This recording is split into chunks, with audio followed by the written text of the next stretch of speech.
Hey there, Chris here from IELTS Advantage with another lesson, and in this video we're going to look at which IELTS course is best for you. So if you're watching this video, it means that you're thinking of maybe joining an offline IELTS school, maybe joining one of the free online courses or one of the paid online courses. So what I'm going to do is take you through the pros and cons, the positives and negatives of each of these, and tell you which type of student should join either this one, or this one, because there's no perfect course or perfect way to study. It normally depends on your individual circumstances and what is best for you. And we do have free online courses and paid online courses. I'm not going to get you to try and join a paid online course. That's not the purpose of this video. In fact, I'll actually tell you the opposite of that, and that free online courses are probably suitable for most people. But there are lots of pitfalls, there are lots of places where you can go wrong with this. And which one you choose is probably going to determine which score that you need.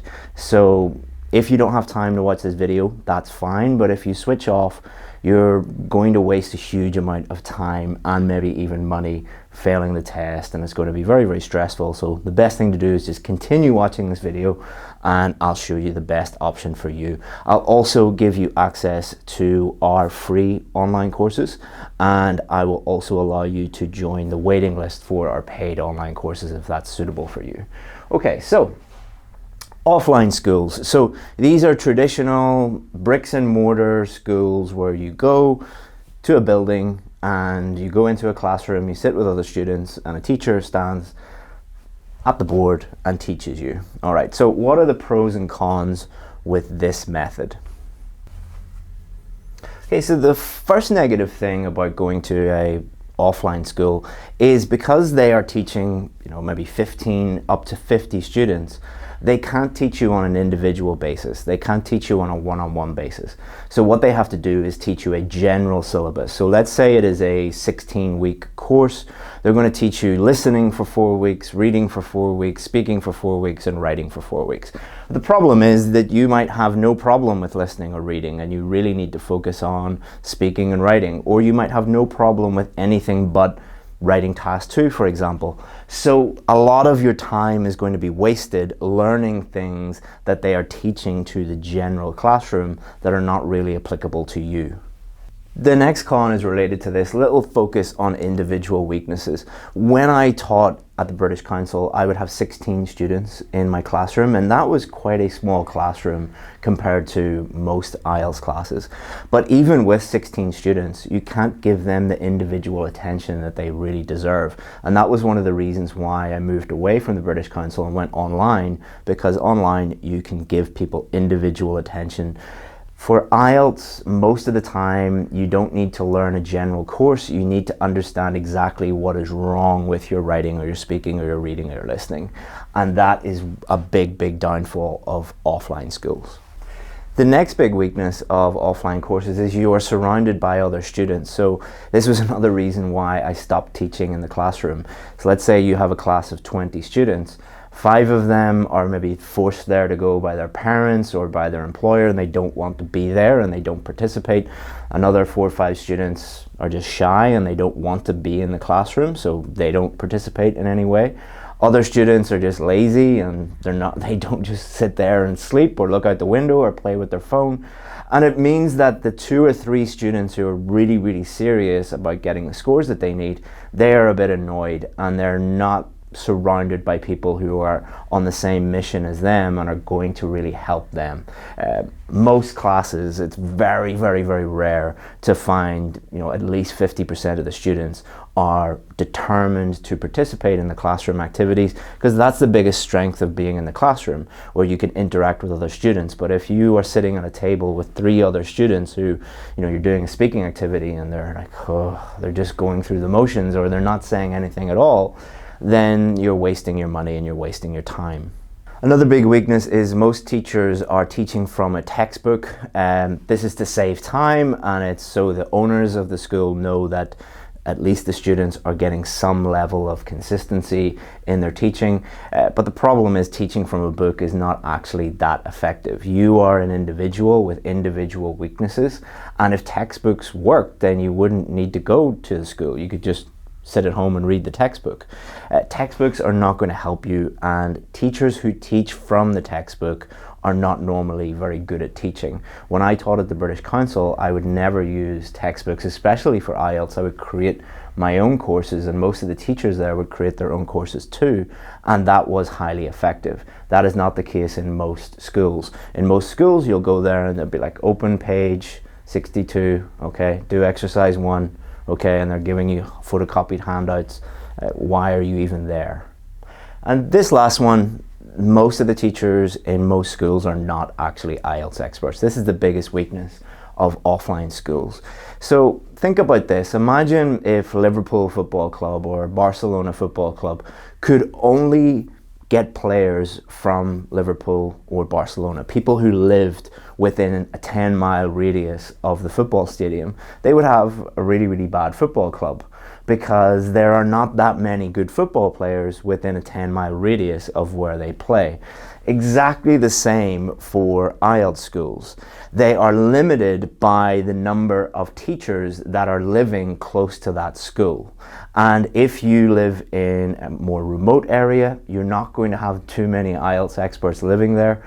And if you live even in a big city, your schools are in competition with each other, so the best teachers are not going to be able to teach at every single school. An offline school, they can, because of the nature of teaching online, they can pick from the whole world. If I could only pick from a 10-mile radius of this office, I wouldn't have any good teachers working for me. But fortunately, because we're an online school, we can pick and choose the best experts from all around the world, and they work remotely from home.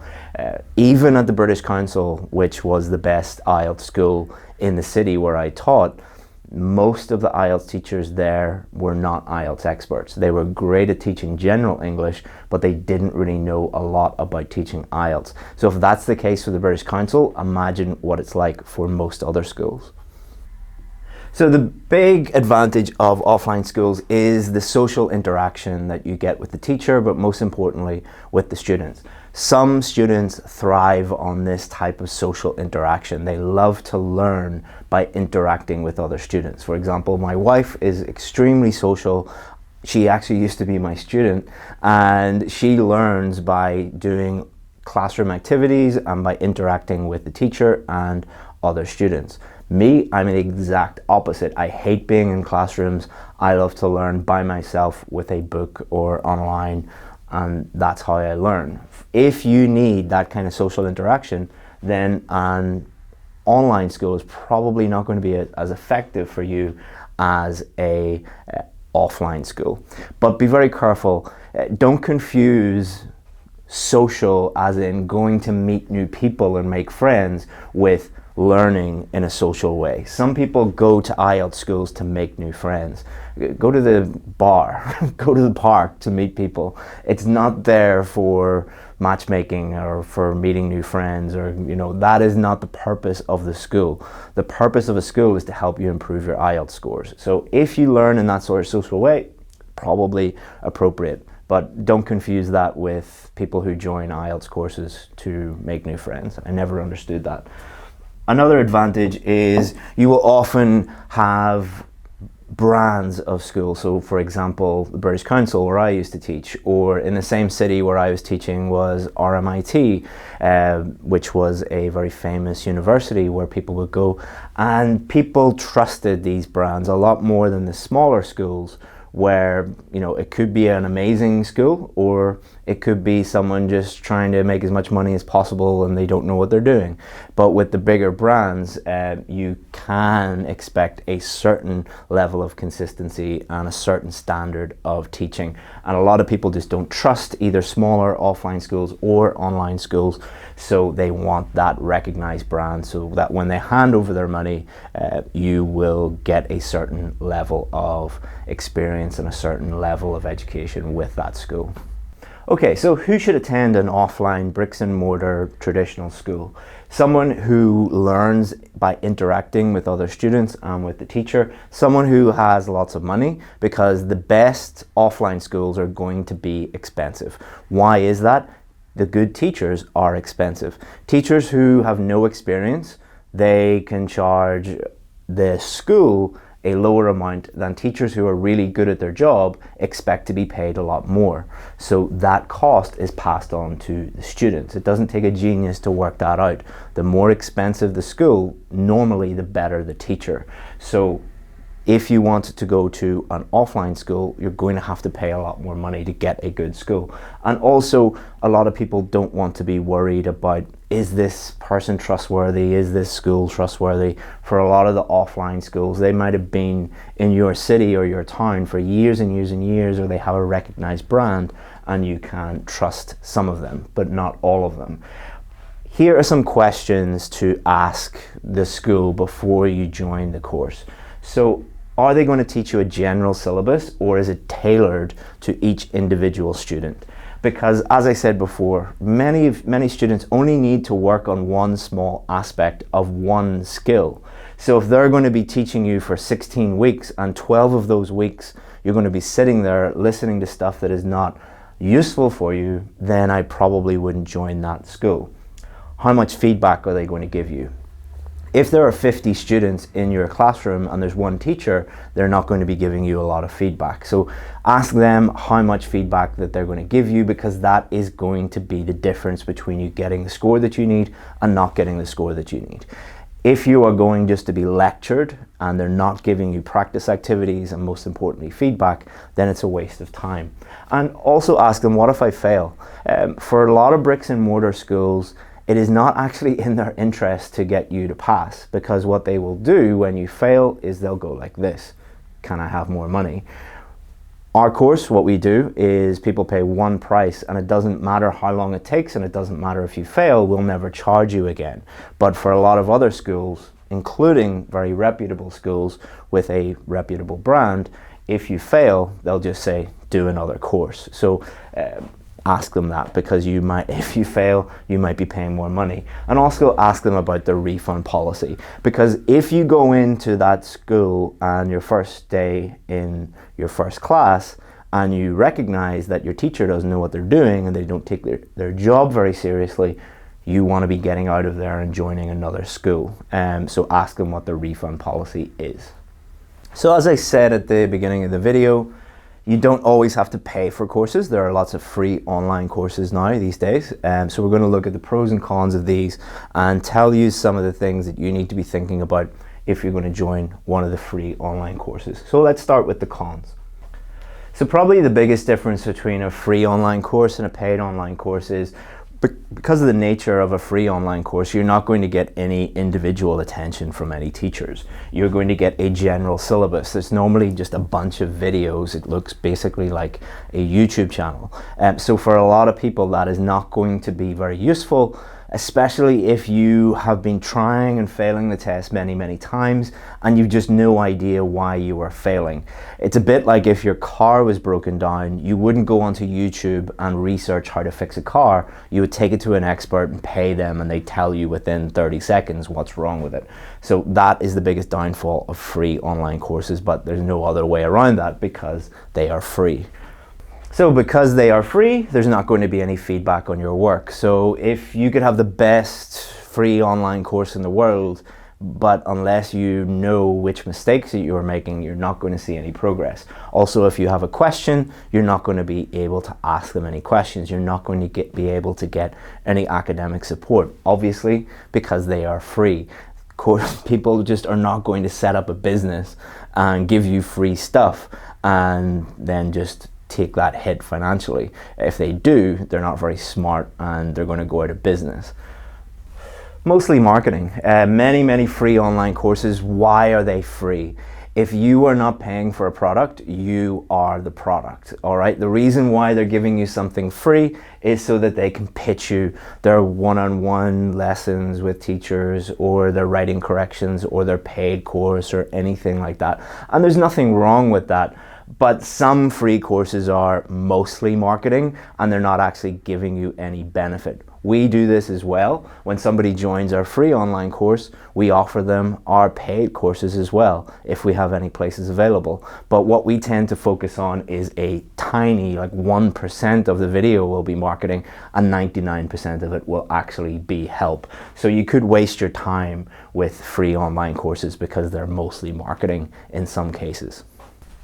Why did I fail? So this is the number one question that students will ask whenever they do a free online course and it doesn't actually help them because maybe they didn't get any feedback or support or any personalized attention from the teacher.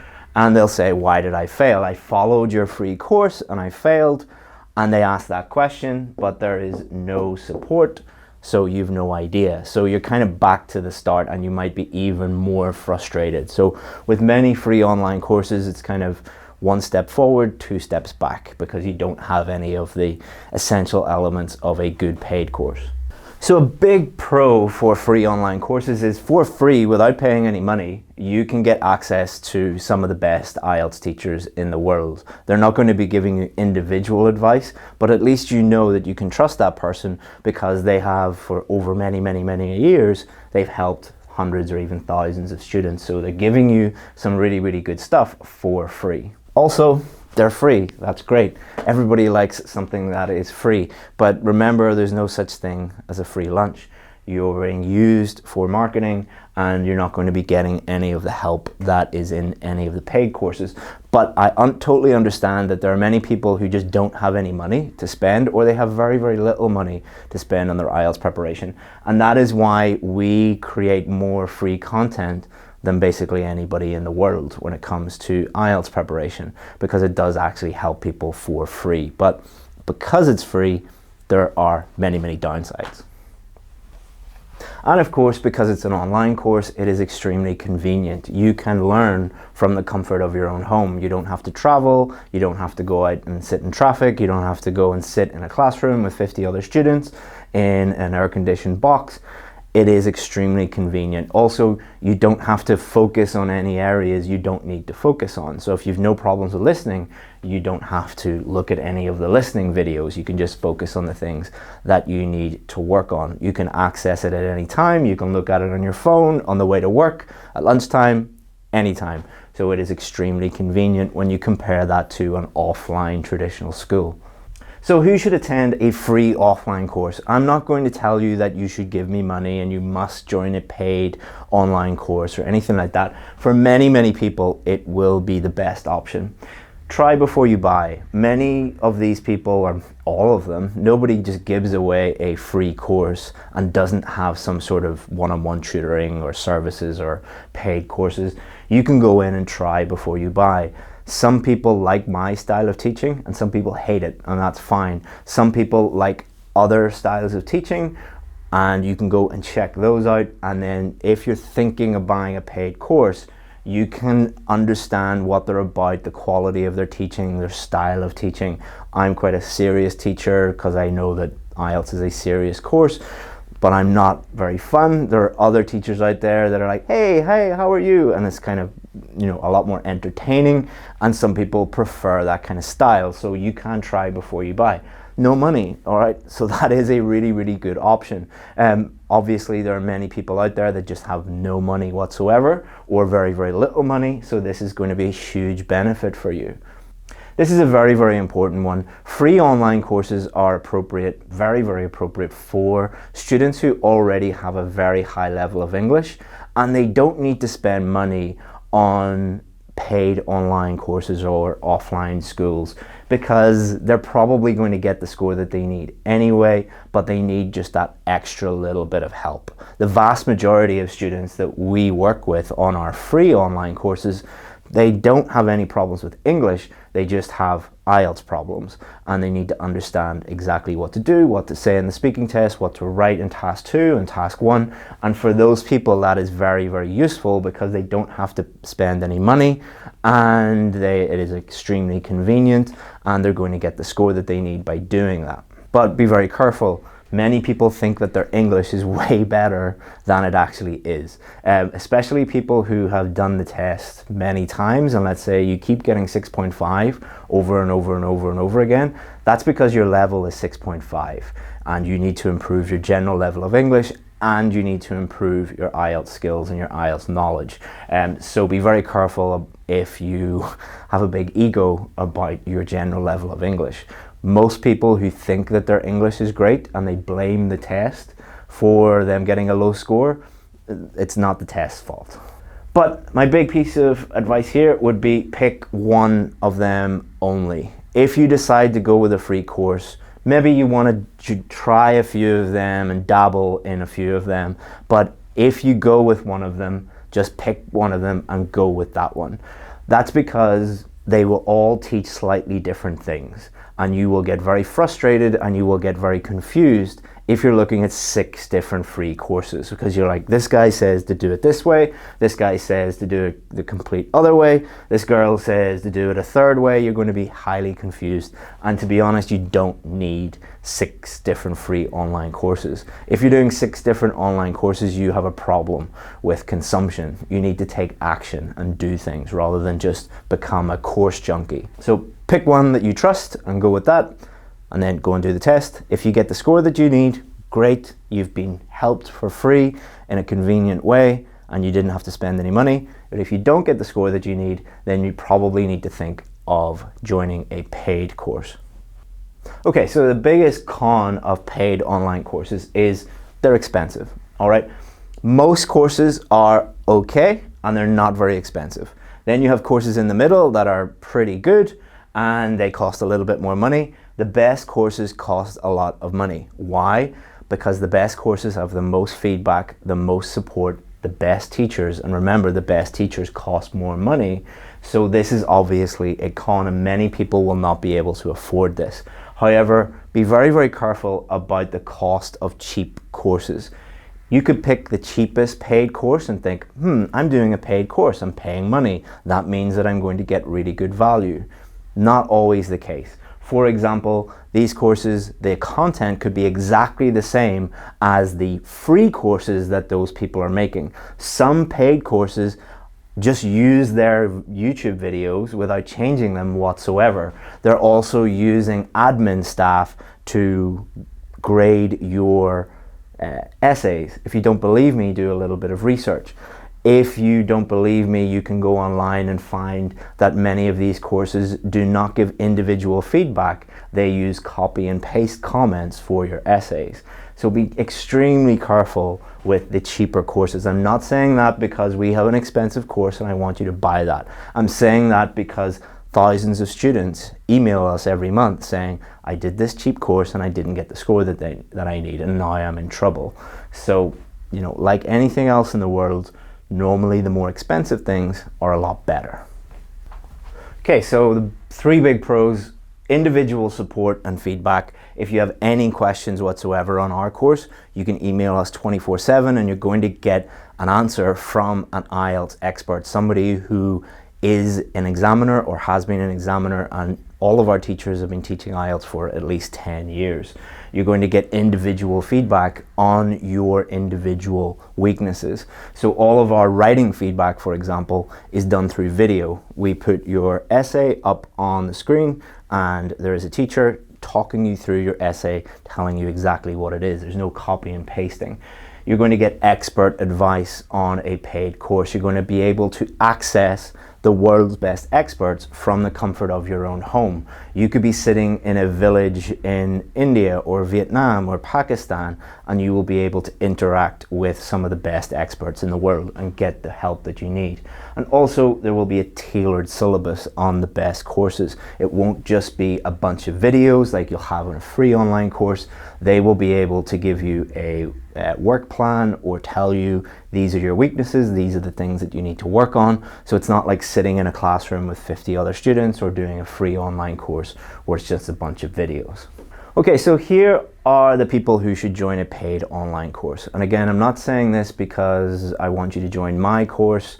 We actually have a waiting list at the minute. You cannot join, so I'm not saying this so you should join my paid online course. And actually, I'm going to give you some advice here next, so that if you don't want to join my course, you want to join another course, these are some of the questions that you're going to be able to ask them to make sure that you get the help and service that you deserve. But these are the typical types of people that really benefit from a paid online course. So if you have failed multiple times and you're just sick of getting the same score over and over again, and you have no idea why free online courses are not going to help you, or traditional schools with teachers who don't really know what they're doing, or sitting in a classroom with 30 other students, that's not really going to help you.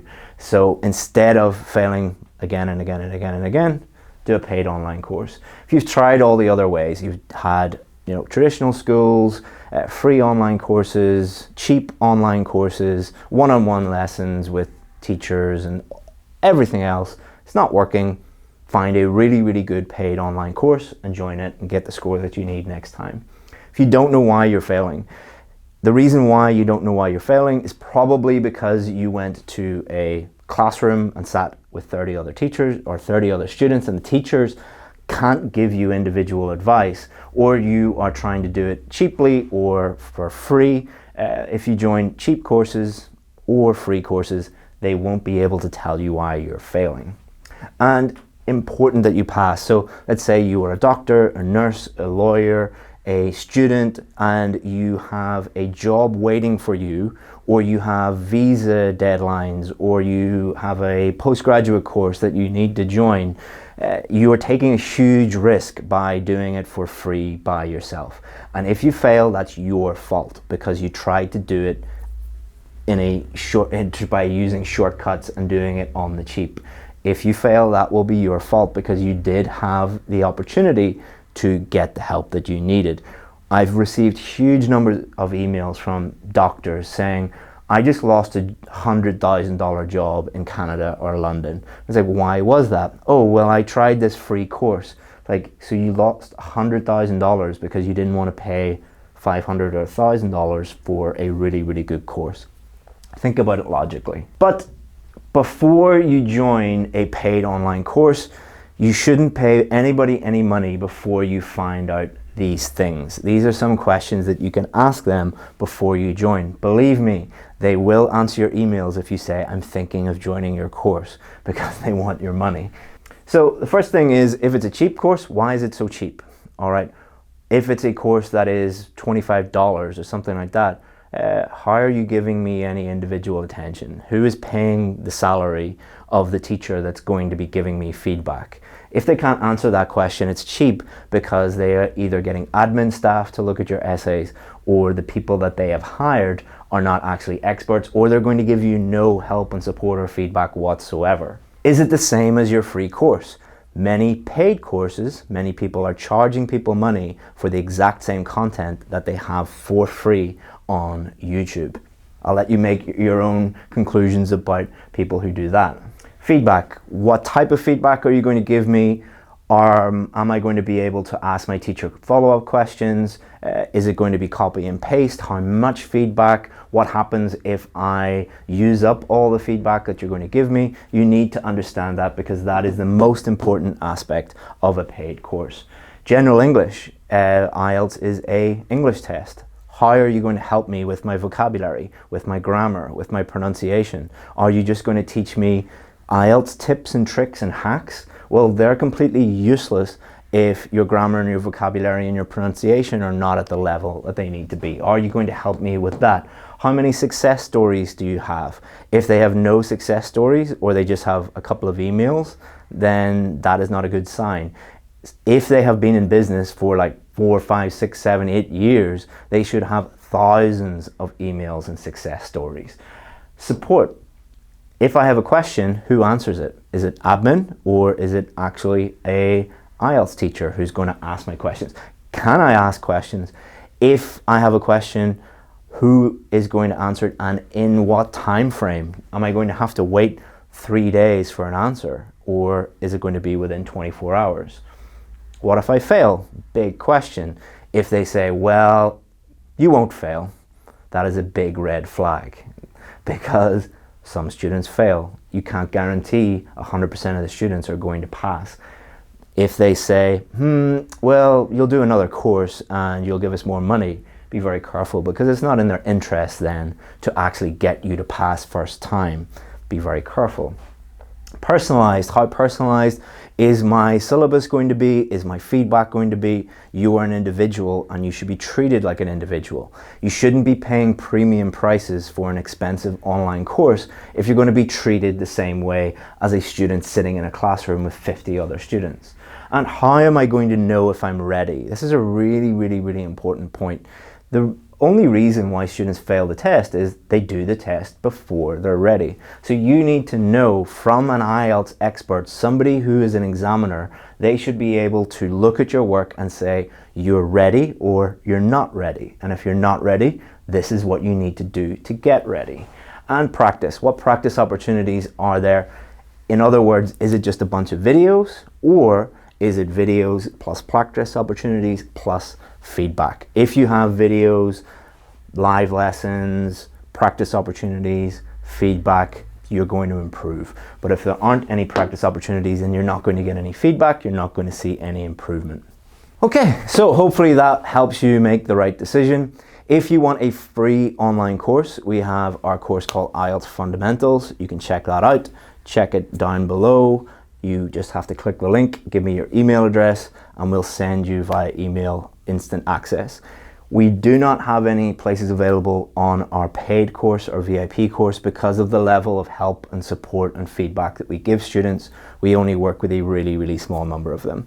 We do have a waiting list, so if you are interested in joining the waiting list, you can click below and add your email, and when a place becomes available, we will contact you. Thanks very much, and I hope you find this video useful.